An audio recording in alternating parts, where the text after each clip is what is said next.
Hi everyone. Sensei D just, I think his iPad froze or something, so he'll be back in like a second. I figure we can start.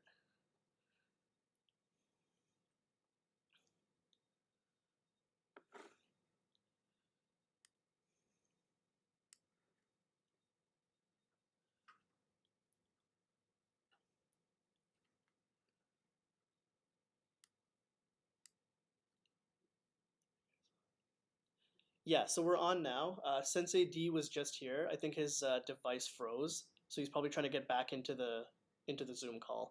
So we'll give him like a minute or two. If anybody has like any questions on this topic, you can start entering them now, and then if anything, I can start answering some of them now, or we can wait for him to come in and we can go from there. But basically, we're going to reflect on the role of a sensei. We can compare our experiences. Like I mentioned in the email, Sensei D is approaching the 10-year mark of being a sensei, and then for me, it was about a year on Wednesday. So it's like the 10-year mark versus the 1-year mark, and what that entails. So we've got 6 people watching. Okay. Good morning, Vita.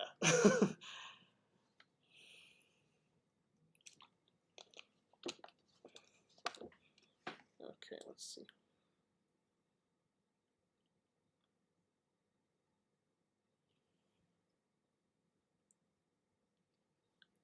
Hello? Yep.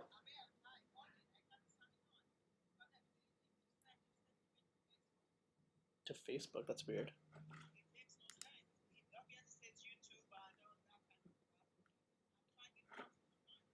Oh, okay. Yeah, sure. Give me 1 second. Yeah.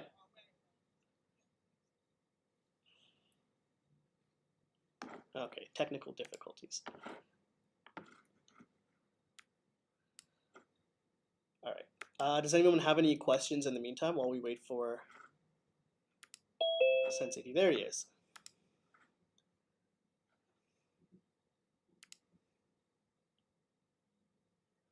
Can you hear me? There we go. My computer decided to go dead. Oh no. I thought it was on charge, it wasn't. And then when I plug it back in to turn it on, it goes into update mode. I'm like, oh.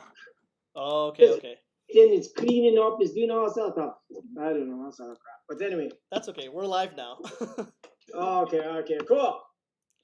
So how's it going? Avoiding Mr. COVID. Yeah, I hear that. Trying to keep this thing blocked up somehow. Yeah. Let's find some way to keep this. I don't have a stand for it. Give me 1 sec. Sure. Sorry. No worries.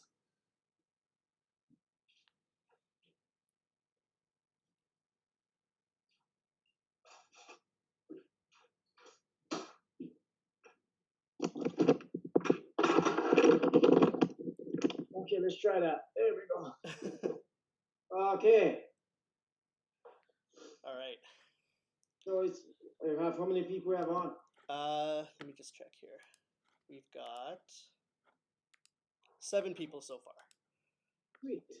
You want to wait a little bit, or you want to just get going? We can get going. It's fine. All right. Okay. So topics of conversation today. Yeah. So I was just telling everyone we're going to talk about the sensei title, what it means to us, the roles, comparing our perspectives on like what it is to be a sensei. So I was just telling everyone that you're approaching the 10-year mark, and I just passed the 1-year mark. So I'm sure we have a lot of like similar and different perspectives on the role of the sensei. Yep. But the role of sensei and the role of senpai doesn't start from senpai and sensei. It doesn't start when you get those titles.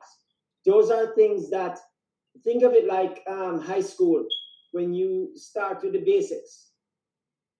The basics that you do is what graduates you to those titles. Right. And so the effort you put in is not just when you get the titles. You put that effort in there from the beginning to achieve that title, and it makes you more competent when you have achieved that title. So effort is something that has to be there all along. And my idea is set goals. You want to be a sensei, you want to be a senpai, don't wait. Set a goal for yourself. This is what I want to achieve by that date. Not reaching it doesn't mean you fail. Right. Not reaching it, you have accomplished a lot going over that period of time, even though you haven't reached it. Okay, so you just push it again, and until you get there. But you have to have that dedication, and that dedication is what puts everything in place. When you get to that title, that commitment and that dedication is what that title means. And whether it's the only difference I see between a senpai title, a senior title, and a sensei title is the leadership role. Right. One is more of a leader, and one is an assistant to the leader. That's how I look at them. Right. So it's I want everybody to keep in mind that I am working towards a target. I'm working towards getting to that title. Right. And as we were discussing earlier, people think that you get the title. People don't see the work that goes on behind the scenes. Right. They don't see and generally mainly it's where, when you get your sensei title is where a lot of the work starts. Yeah. And I'm not talking about using a hammer and a nail. Okay, I'm talking about examining, like we were discussing, examining videos, looking into history, learning where it started, learning who started what. These are things that the person in charge has to know, and these are things that you teach it in class, but people don't realize where it comes from. It takes over time. the year hundreds of hours of time to be able to get that information. And information now is being handed to you. Yeah. Somebody has put in a lot of time to get this information and is passing it to you. Therefore, your appreciation for what they're giving you should be paramount. You should really say, this person has spent all this time and now they're passing on their knowledge to me. For sure. And it's a respect thing. You respect what that person is giving you and what that person has had to go through to give you that. Whether it's a black belt training or the everything, all of it. Yeah. I think you want to add anything to that? Yeah, no, I agree 100%. And I think too, the big thing that people can sometimes misunderstand is just because somebody is skilled in something doesn't necessarily mean that they have the ability to teach it in a comprehensive way for people to follow along. And for me, I didn't know that I was going to be able to be an instructor. It was just something I kind of fell into. So for me, it's more like the teaching ability I kind of have, I guess, within me. It's more, okay, now I have to make sure that the skill set that I'm trying to present to my students is on point with the level of expectation that my seniors have of me and that the junior students have of me as well. So like for me, like I was teaching since I think I taught my first class solo at like Blue Belt, and I was nervous. I wasn't expecting to teach the class, and over the years, you kind of find like what works and what doesn't work. So even from the teaching standpoint, there's a lot of trial and error that goes into it. Oh yes. And the benefit, like my benefit, is that I had a lot of different instructors around me, so I can draw on the different point of views that they have, the different ways of explaining things, and maybe one way doesn't make sense to someone, but a different way of explaining the same thing, and just trying to find that way to get the person that you're teaching to understand what's happening. That's a big skill set too, and I think it demands more precision in something like martial arts, where everything is safety based and it's a physical skill. Right. What it is confidence in your ability. Right. If you are confident in your ability, chances are you'll be able to pass on something because you are the way to get that confidence in your ability, you have to put in some time to be able to do it. Yeah. So I mean, and and moving on to another thing. Now, it's not just about training. No, of course. And I've always dealt with the motto that it's character through perseverance. Yeah. You persevere through the hard stuff, and it builds character. Some people don't quite make it, maybe because they're not ready yet. You know, they might falter. They can't push through the hardship. Right. You know, so some people can't make it. Doesn't mean that they won't be able to make it. It's just that it's not their time to be able to do it yet. For sure. And it is something that is something that that you work at really, really hard to be able to get. The other thing that when we were with the organization before, first time organization, first time organization. That's an diplomatic way of putting it. Yeah, you know, I like to keep things that way. One of the things that we went to, I've gone to a lot of tournaments. Back then, I was maybe doing 3 tournaments a year. Right. And I've been to tournaments in lots of different places. I've been down to the States a couple of times. I went to Mexico, went to different places doing tournaments. It was all fun. But one thing with all that interaction with all the group of people that came to light was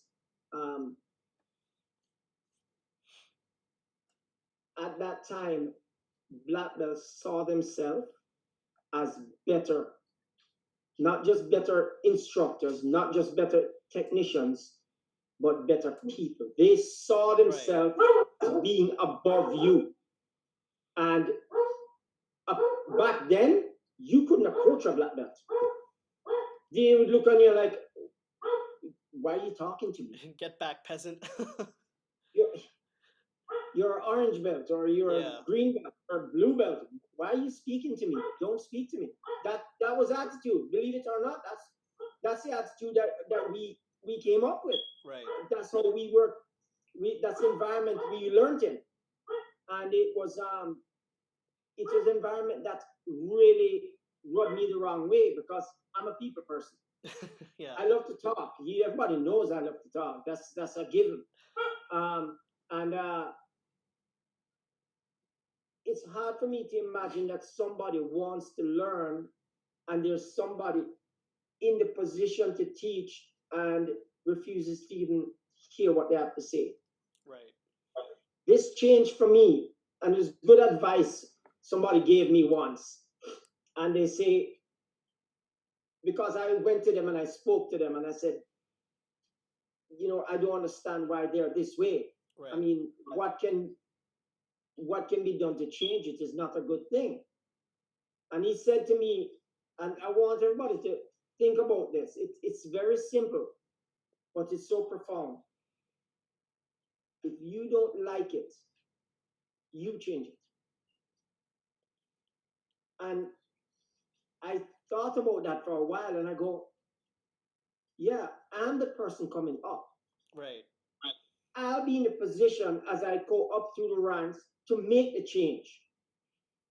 So you make the change. So the changes, don't always look to somebody else to make changes in that manner.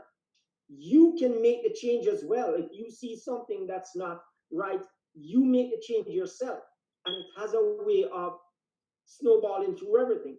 No, I'm happy to say that our club is like, you can approach any black belt and talk to any black belt and ask any questions. It wasn't like that before. I don't want people to think that's what it was. It wasn't like that. We couldn't do that before. So when I talk about the things that you go through that makes change, and senses that make change, these are some of the things that you don't know about, people don't know about, that you decide to change over the year, which to me are very significant. And it is the to me, it's a backbone of what we do. Right. Our willingness to help, our willingness to see somebody succeed, our willingness to help in any capacity that we can. That's what we are there for. That's what we do. Right. Go ahead. One of the things I noticed too, even as a kid coming up, is, and I think this has changed a lot since then, is even just the willingness to change. I know, like, thinking back on when I was a kid, it's like if you had a question that maybe contradicted what you were teaching, or what the instructor was teaching, it was like you're not allowed, you dare not question what's being taught to you. Yeah. And, that was something for me where it's like, well, if I reject someone who's always asking questions or trying to understand what I'm teaching a little bit better, is that because I'm power tripping, or is it because I don't understand what I'm teaching? So, That's a very good point. and I think, like, one of the things I love about what we're doing is we now have the opportunity to look at everything we're doing more objectively and Yeah. adjust things based on the needs of the students and based on, the Correct. time that we're in right now. And I think Yeah. that, based on what I've seen in the past, a lot of people struggle with that because, I mean, you train so hard in this one method and this one frame of mind for so long, and then to have your ideas challenged, a lot of people don't do well with that. And I No. think, part of the sensei role is being able to adapt and being able to change based on, the way the world is right now versus how it was maybe 10 years ago, 15 years ago, or whatever it may be. So I think But go ahead. Go ahead. yeah, I think the adaptability is a huge part of the role as well. And when people see that you're willing to adjust what you're doing to make it better Yeah. and make it more practical, I think it empowers the students to say, okay, well, I'm doing this correctly right now, but that doesn't mean it's set in stone. There may be a better way that we discover later on. And I think that is exciting in part of the training. If you look back, okay, when the art was developed and the philosophy of the first time people, the people who came from the beginning, one punch, one kill. The entire body is a weapon. Right. Whether it's the head, the elbow, the pinky, the big toe, they use everything. You'd be surprised at what these guys can do with parts of the body. Yeah. When you're at war, that's a really useful thing to have because your life depends on it. When you go down the street, somebody pushes you and you punch them and break out their teeth and smash their nose in, you're going to jail. Right. What I'm trying to say is that times change and you have to change with it. The environment has changed. You cannot use that philosophy and exercise it in a self-defense role. You can't. You have to have escalation, gradual escalation, and de-escalation first. Right. And then you work according to what the other person does. You don't go from 0 to 100. Somebody tells you, get the hell out of here, and you punch them in the face. Okay, guess what? It doesn't work. Yeah. So understanding how things change and being able to adapt with the times and how things go is very, very important. It's essential. Like how you say, you have to be willing to embrace change, and you have to be willing to look at different ways of doing things and different. We started doing jiu-jitsu, and we realized that some jiu-jitsu, it's actually better. Some of their self-defense is better than all self-defense. It makes more sense. So you can draw from any area to try and make what you're doing better.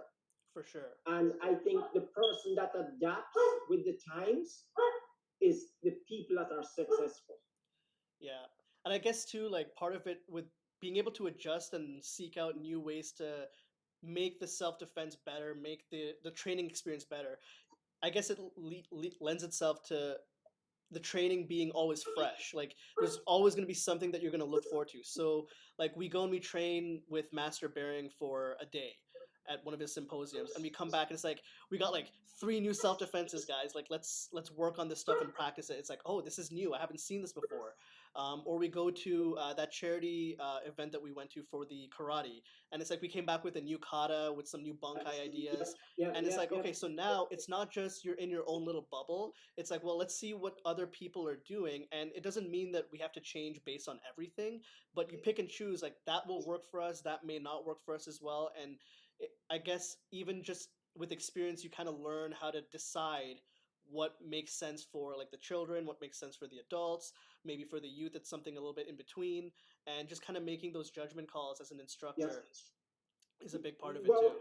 what was very interesting about that seminar I went to with all the karate instructors Yeah, is they were of different arts. They were different styles, but they were all willing to look at everybody's art objectively, right. and saying, "Hey, that's pretty good. Yeah, that's good. That's what I like, and that's what we need. We need to. Yes, we have our core. What we do, we are Goju. That's our core.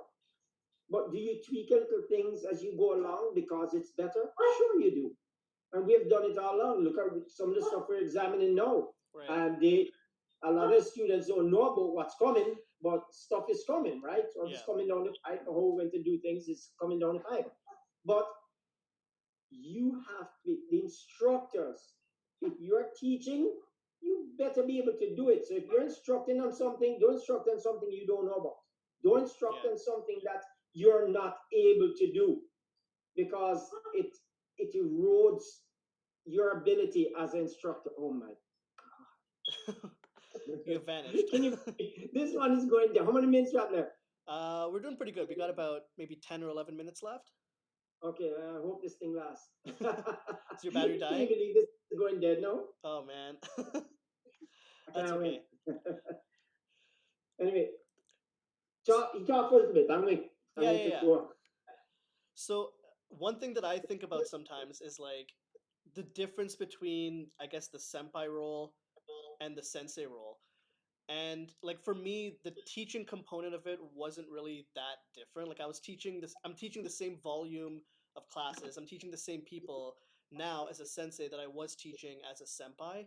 Um, but now I guess like the main way I look at it now is the senpai, you're teaching the what and maybe the how.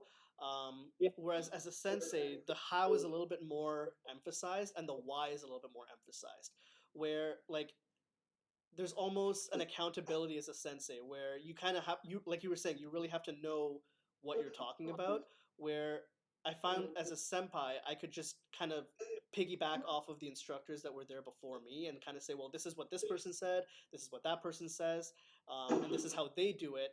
And I guess as a sensei, people are more interested in how you do it specifically. So now it's like, well, I know you know how Senpai Young does a thing, or Sensei D does a thing, or Senpai V does a thing, but it's like, okay, well, this is how I do it now, and being able to show like maybe slightly different things so that people feel like, okay, well, I'm built like this person, so I should do it that way, or I'm built like that person, I should do it that way, and it becomes a little bit more individual, especially at the higher levels.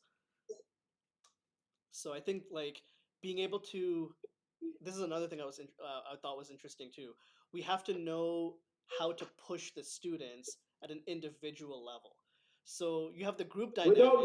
breaking them. Oh yeah, Without breaking them. yeah, without breaking them, and Without breaking them. that comes from just creating a relationship with your students. I think as a sensei, you can't look at everybody as just a group. You have to know each student individually. And like you're really good at this. Like you know exactly what I'm good at, what I'm not good at, and you know how to put me in positions that make me uncomfortable to make me better, right? And it's something that like with all of the black belts that have taught me, it's something that I've admired and it's something that I strive to do with the students. And I can tell when it's working because a lot of the times, like if your students like you all the time, it means you're not pushing them hard enough.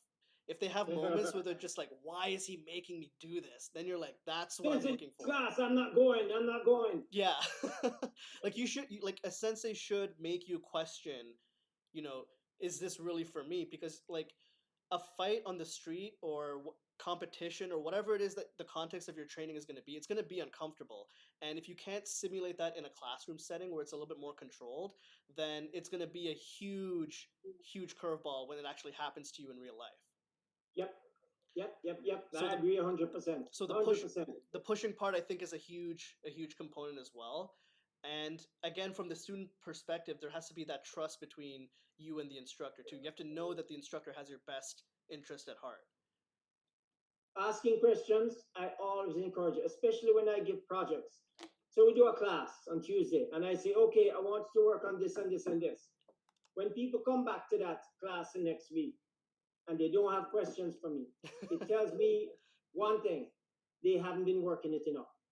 If you work something that you're not confident, you're going to find that you're having trouble. Okay, I'm having trouble with this, or this. So do it and make it that you're questioning yourself. Ask questions. How did I do that? Why did this happen? How come this happened?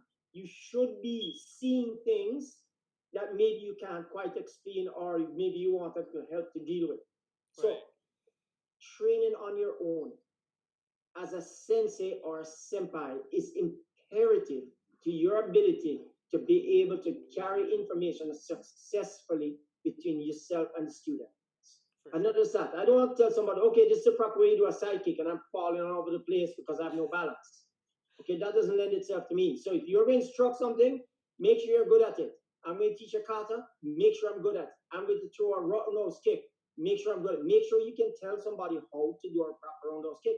And that comes with time. That Right. comes with repetition. Not just repetition in doing it, but repetition in actually getting the information across. Right. And I So guess sorry, go ahead. yeah, I was going to say too, even just recognizing how to fix things when they're done incorrectly. Correct. Because that's a skill set that challenged me the most as a teacher, where it's like this person is doing it wrong, but how do I get them to understand how to do it right? So it's almost like you have to know how to do everything correctly, but you have to know every possible mistake that they can make and why it's happening that way too. And I think over the last year, I've gotten a lot better with that because we've been so focused on details and biomechanics and just having that frame of mind. It's easier to now look at something that someone's doing and analyze, what's being done there. Senpai Young is here. He says, "Hi everyone. Decided to take a break from the numbers. I love places that can't visit." He goes, the one thing we did was change the status quo. We took what they gave us and adapted it for us, changed the way we learned things and taught them. That's true. Well, yeah. so that comes with your whole training. As you guys go into your training and you start getting higher, you realize what you did that made it difficult and how you can go about changing things to make it easier for somebody else. Right. But that comes with training, that comes with time, that comes with repetition. That's the only way you can find these things out. You can't find out any other way. My advice to anybody training, very, very important. 1 day or 2 days a week will not get you to where you want to go if you're serious about it. You have to do it on your own over and go home. Pull one thing out of your kata and practice that one thing. Be repetitious with that thing. Do it so that you're not thinking about it. And then when you're not thinking about it, you'll start to improve the details. You can't do details until you're doing it without thinking. Right. So you have to have a lot of repetition to make it work. So over and over again at home is a major area of practice.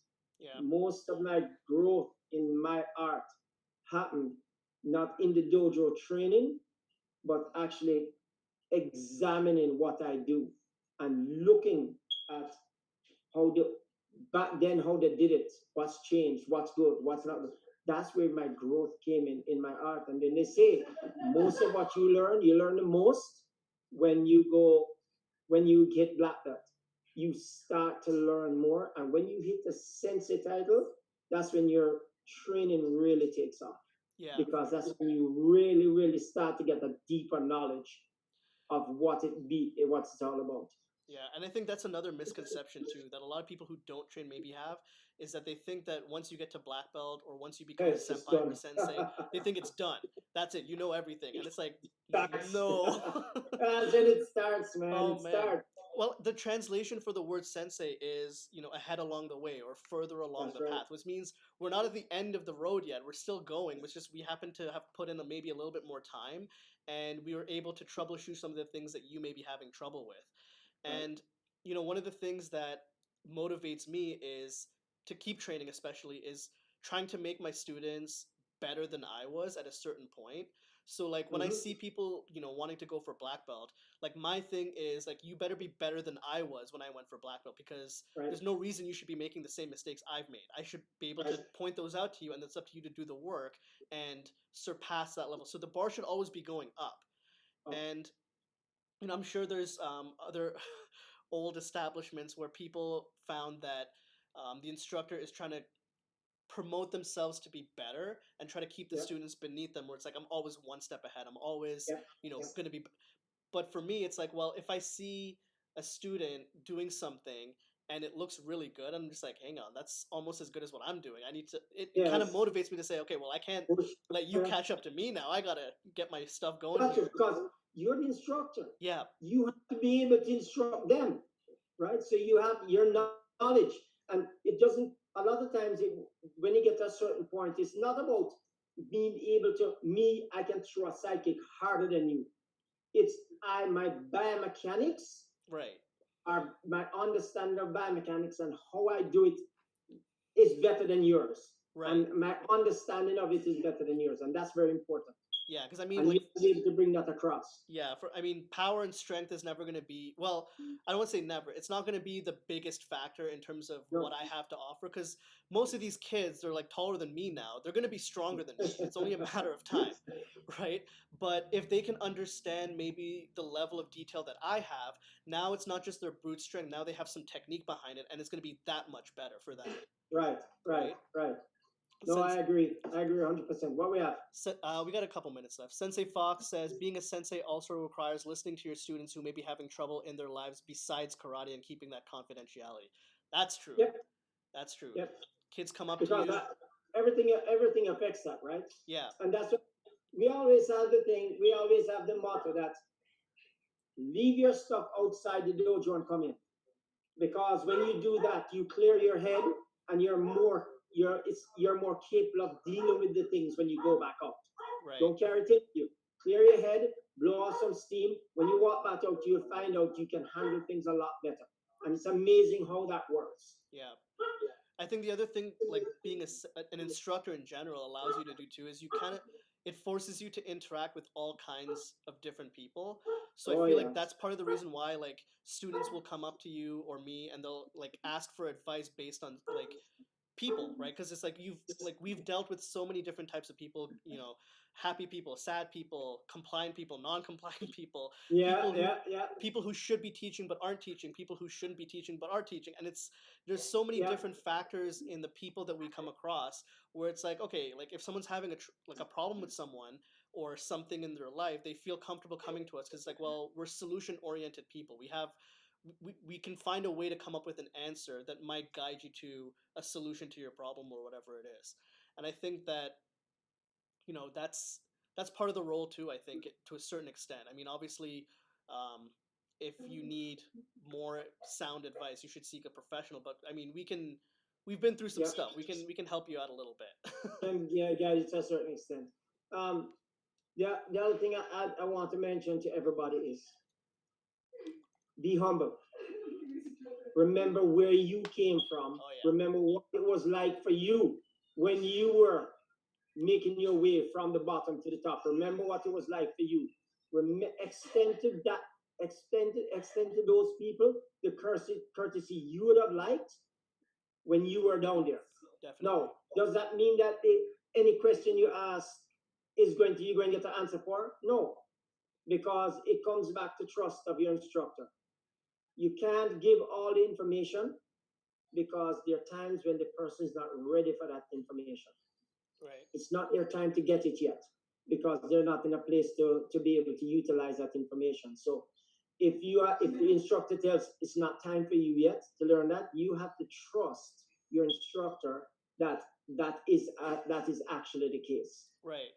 Right. So it's very important that, oh, he didn't tell me this, he's trying to hold me back. It's not that. Yeah. And at all, I'm happy to say that at our club, we don't have any of that intent to be able to hold somebody back. Right. There's nothing like that. When instructions are given, it's to benefit you. Yeah. and you have to trust that that's the information, right? Yeah. But don't be afraid to ask. There's nothing wrong with asking, right? And you ask a question, you'll get an answer, and just accept that that's the way it is, right? If you can go and study it and come back and say, listen, I don't understand. I saw this, and this, and this, but why are you doing this and this? I mean, that's perfectly fine. Yeah. And getting some explanation for what is being done. So it's not wrong to question the way things are doing if you want an explanation. But there's a time and place. Of course. Don't put your hand up in the line and say, no, I don't believe that's the way it is, because you just end up doing push-ups till your arms fall off. I mean, it doesn't work. Okay, so Yeah. yeah, there's a place for everything. After class, you want to sit down and have a discussion about a particular thing. That's fine, and that's welcome. Yeah. You know, that's something you encourage. For sure. So we got about 5 minutes left. If anybody has any questions, Senpai Young, he's like, you must have been going a little off topic with introducing the new stuff and the universe cut you off. I guess that's when your screen went blank. Yeah, no. Okay, the computer went dead, and then it started, I'm a tech. Everybody knows how great I'm at tech stuff, right? Oh yeah, me too. I'm a yellow belt with technology. Maybe I'll get my orange belt soon. Boy, you're higher than me then. So I have a question for you. What's your favorite part of being a sensei? Helping. I get a whole lot of joy out of when I help people, and the best person you help is somebody who wants to be helped. Yeah. Somebody who wants to learn, wants to help, is listening, is trying. Come back to a question. But this, yes, that is what you want. As an instructor, you want that person who's asking you questions, because sometimes questions challenge you. Right. Some questions they throw at the instructor actually challenge the instructor. Instructor goes, "That's a very good question." You know what I mean? And maybe the instructor goes, "You know something? I'm gonna check on that. Let me get back to you on it." Because there's nothing wrong with that. Yeah. I prefer an instructor to tell me that than tell me some crap that I'm going to find out is crap, and no, I have no trust in what they tell me. Right. Right. So you want to make sure you don't just feed somebody something just because I'm supposed to know I'm the sensei. So let me tell them anything right now. Don't do that. I think always give information that is right as far as you know. Yeah. Best of your ability, that is right, and be honest about. I think the students appreciate that too, because when they realize that, like, oh, this person can make mistakes or can have an answer that may have to change, or this person like Yeah. may not necessarily know the answer, it's like, okay, Yeah. so they're not this like superhero that's just magically able Yeah, to do that's all this right. stuff. It's like, oh, they're still working, so that means I need to keep working too. And I find, like, especially when I work with the kids, they sometimes have some of the best questions that challenge me to think about things in a new way, and Yeah. it almost helps promote a level of creativity when you're teaching too. Because, like, Yeah. obviously, if we explain biomechanics to an adult, they're gonna, for the most part, understand what we're talking about. Whether they're able to do it is another Do question. it or not, yeah, that's But right. for kids, most of the time, they're able to do some of the things we're talking about, but they don't understand why they're doing it. So you have That's to find a right. way to navigate that. And I think that too is an interesting part of the whole process, where yeah, like, we can make mistakes. We're still people. We're not this indestructible person that's standing up here, and Well, that is part of the journey. it's look at this. When you're learning, every time you go to a different belt, you learn another kata. You're like a white belt all over again. Yeah. You're clumsy. You don't know which way to turn. You're not sure what's going on. Your moves look like hell. I mean, it's the way it is. But it takes you back, and it shows you. Listen, I'm not all that. I'm a learning person, just like the white belt. Right. White belts learn is just like they're learning at a different level to me. That's all it is. But Yeah. I'm still going out there and fumbling my way through my kata and trying to make it better and trying not to make it awkward. And we have to work on different things. If you look at it, like when you get to class and we're doing the senior class, everybody in there is working on stuff. Everybody Yeah. in there is struggling with stuff. It's no different to any other class that's there. So we are no different in that regard to anybody else. We are all working on things, but Yeah. just working on it at a different level. Right. Senpai Toin goes, Sensei D's favorite part is making everybody smile. in quotation marks. That's right. That's When I true hear too. when I hear the groans and moans and no more, I'm like, yes, Now we're cooking. yes, I've done it. I made Definitely. them work. That's cool. Anybody has any questions? I don't see a lot of questions here. We're almost at time, I guess. Anything Okay. else you wanted to add?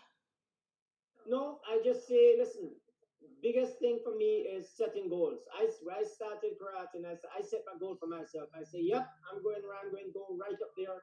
I'm going to grade. That's where I'm going to be. And I'm going to do it as, put in the amount of time necessary to do it as fast as possible. That's what my goal was. I'm going to push hard. Have that goal. Set yourself a target. Don't be without a target at any point in time. Always have a goal. Always. Yeah. So it's what drives you. It's what will make you better and strive to do better. So always set yourself a target. And that's not just for karate. That's for life in general. For sure. Always look, okay, I'm going to do this by this date. I'm going to do this by this date. And it's just a great way to go about life, and so it motivates you while you're accomplishing your goals. And it's a great way to go about doing it.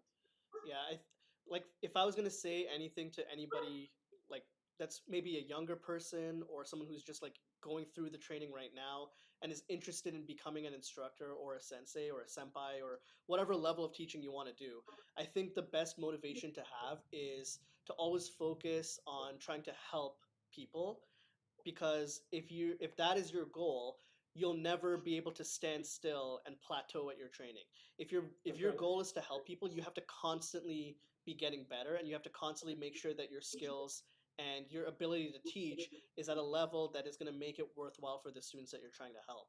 So like, Yes. even for me, like, we know all of the goju katas at this point. Like, we have all 12 goju katas, but it's like, well, I can't just sit back and relax, because now what if, like, teaching black belts is a big part of it, where it's like, well, what if this black belt has this question on this kata that I'm kind of okay at? I can't just be kind of okay at this, as a sense. I have to Yes. know what I'm talking about and have all my questions answered first before I can help this person out. So that motivates me to continue not being comfortable where I'm at, but to continue to push the envelope. And I Absolutely. think as you change as a person, your idea of success and the goalposts that you set might change based on where you are in your life. But as long as your goal as a martial artist is to help those coming up after you, I think you're going to end up being a really good martial artist. And that's the goal. Self-improvement, and it's self-improvement through experiences and through helping people and lending a hand Yeah, and being good to somebody else. I right. mean, and understanding where they're coming from is very important. The compassion. And The compassion, very important. compassion. That side, it's very it's a huge part of what we do. And sometimes, yeah, at our club we do it without even thinking that that's what it is, because that's who we are. Right. But you put your brain on it a little bit and think about it, and think about it and say, oh, that's what we are doing. We are being what we are supposed to be, and that's to me is a huge accomplishment. So I Definitely. mean, set the goals for yourself, and don't be afraid to come and Sensei Moh and say, "Hey, Sensei Moh, I want to be a sensei, or I want to be a senpai, or I want to be whatever." Yeah, bring it No, on. because something, you have a goal. Yes, everybody will assist you in getting there, For sure. but make your goals be known so people can help you along the way. Definitely. Definitely. All right. So if anybody wants to do a donation, I'm going to stick around for maybe 10-15 minutes after this is done. Or you can e-transfer to shoshinmac@gmail.com. And we're pretty much at time. So thank you, Sensei D, for coming in. And It's my pleasure, this was fun. always. And if anybody else is interested in doing a podcast with me, like, send me an email or like message me or something, and we can come up with a topic. If you have a topic that you want to have us discuss, that's always good too, because it keeps us busy. So we'll do Yeah. another one in, I guess, 2 weeks. And Senpai Young, I want to hear that gun story. I'm gonna try to Oh, get the gun him. story. That He, sounds exciting. yeah, last week he left a comment that he was held up at gunpoint before he started training, and I've been getting like messages like, "Is he gonna come on? Is he gonna tell the story?" So gonna try to convince him maybe next week or the week or the following one. We'll see when he's free. So. All right. All right, Sensei D. Thank you again. Thank you, and everybody have a great day. Enjoy the weekend, and Father's Day is tomorrow. Make sure you make them breakfast and buy them beer and Swaddle. yeah, you know what I mean. All right. Have a good one, everybody. All right. Enjoy your day. Bye. Bye.